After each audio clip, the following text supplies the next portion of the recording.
Hello, and welcome back to our channel. Last time, we explored a man redeemed by an act of pure mercy. Today, we journey into a much darker landscape, a world where a man is destroyed, not by his enemies, but by his own thoughts. If Victor Hugo's world shows us a soul saved by grace, Fyodor Dostoevsky's world reveals a soul torn apart by the relentless teeth of guilt. This isn't a story of redemption that's freely given. No, this is a redemption that must be earned, clawed back inch by painful inch from the abyss of self-justification. This is the story of Raskolnikov, man who murders not for money, not for power, but for an idea. And this is Dostoevsky's masterpiece, Crime and Punishment. Let's set the scene. St. Petersburg. The air is thick with poverty and desperation. Here we meet our protagonist, Rodion Raskolnikov.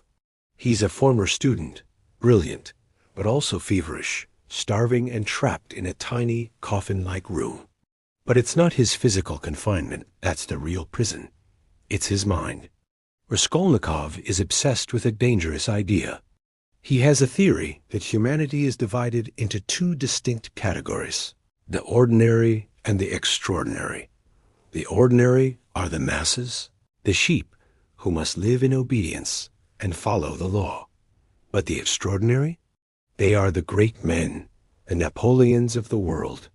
He believes these men have an inherent right to transgress moral laws, to step over any obstacle, even a human life, if it serves a greater purpose, a grander vision for humanity.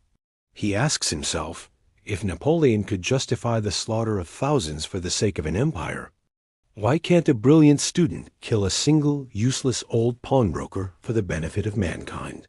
He sees the old woman, Alyona Ivanovna, as a louse, a parasite feeding on the desperation of others. He convinces himself that her money, in his hands, could launch 1,000 noble careers, save families from ruin, and ultimately do more good than she ever could. Morality, he tells himself, is just a superstition created by the weak to restrain the strong. He is extraordinary. He must act. And so, he decides to test his theory, not with ink and paper, but with an axe and blood.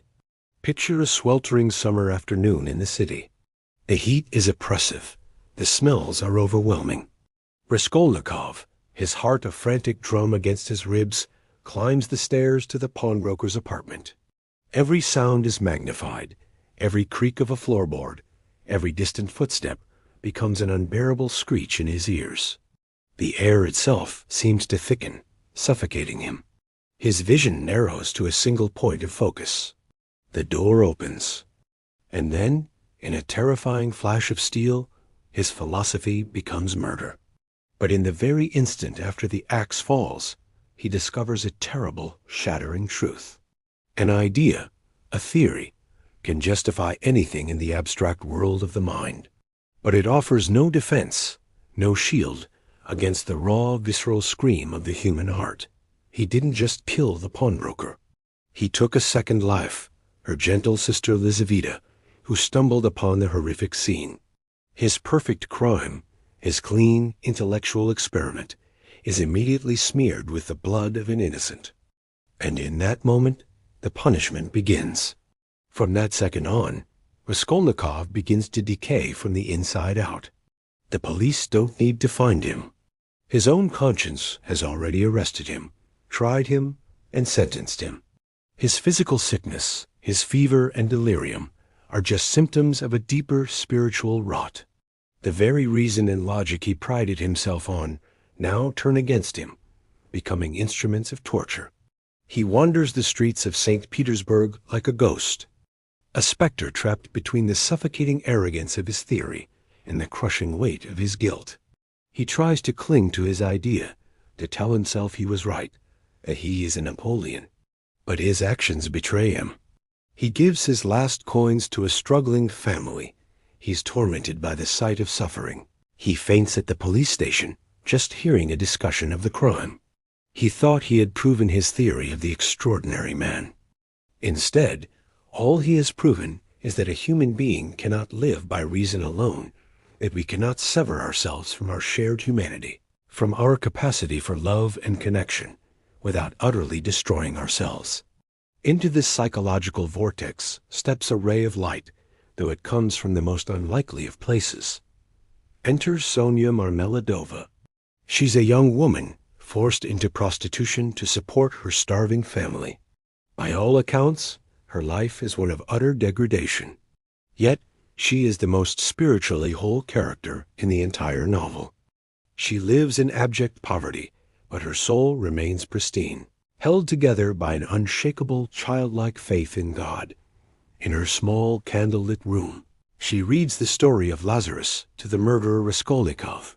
In her quiet strength and boundless compassion, Dostoevsky presents a form of holiness that cold, calculating reason could never invent or comprehend. Sonia becomes Raskolnikov's mirror. He is the ultimate taker, who took lives for the sake of an idea. She is the ultimate giver, who sacrifices her own body and dignity for the sake of love. He represents the pride of the intellect. She represents the humility of the heart. It is through her, and only through her, that he begins to see a different path, a path that leads not to a Superman's throne, but to shared human suffering and possibly to salvation. The duel between Raskolnikov and his own mind rages on. He is pursued by the brilliant detective Porfiry Petrovich, who engages him not in a chase through the streets, but in a lethal game of psychological chess. Porfiry knows Raskolnikov is guilty. He doesn't need evidence. He needs Raskolnikov to confess, to break under the weight of his own secrets. After endless days of feverish torment, paranoid delusions, and moments of haunting clarity, Raskolnikov can bear it no longer. He goes to Sonia, the one person he feels can understand the depth of his sin, and following her tearful plea, he walks to the public square, kneels down, and kisses the dirty earth, a symbolic act of reuniting with the humanity he tried to reject. Then he walks into the police station and confesses. The law sends him to a labor camp in Siberia. But in truth, his punishment began the moment the axe fell. The real punishment wasn't the sentence of the court. It was the slow, agonizing discovery that his idea of freedom from morality, from love, from God, was just another, more desolate kind of prison. Sonia, in an ultimate act of love, follows him into exile. And it is there, in the bleak, frozen landscape of Siberia, holding the gospels she gave him, that he finally begins to feel the faint, first stirrings of a regenerated human heart. Crime and Punishment is so much more than a detective story. It's a profound philosophical and spiritual duel. It's a battle between intellect and conscience, between radical pride and radical mercy. Dostoevsky isn't just asking, why do people commit crimes? He's asking a much deeper question. Can our intellect, our brilliant ideas, save us from ourselves? He populates the novel with characters who are all fragments of Raskolnikov's soul. There's the detective Porfiry, representing the inescapable logic of justice.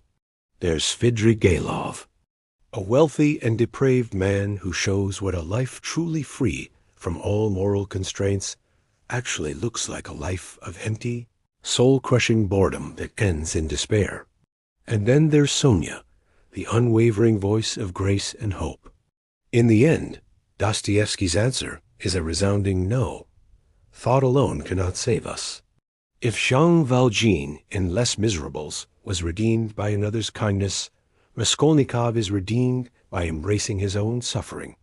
Both men journey from darkness to light, but Dostoevsky's light is colder, harder, and earned through immense personal agony. Crime and Punishment is a timeless, crucial warning.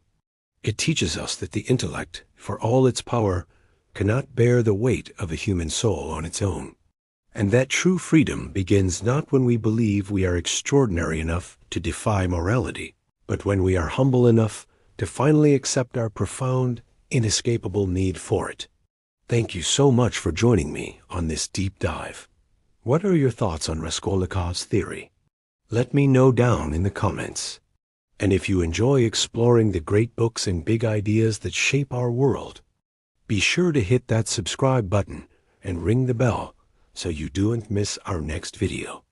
Until next time, be well.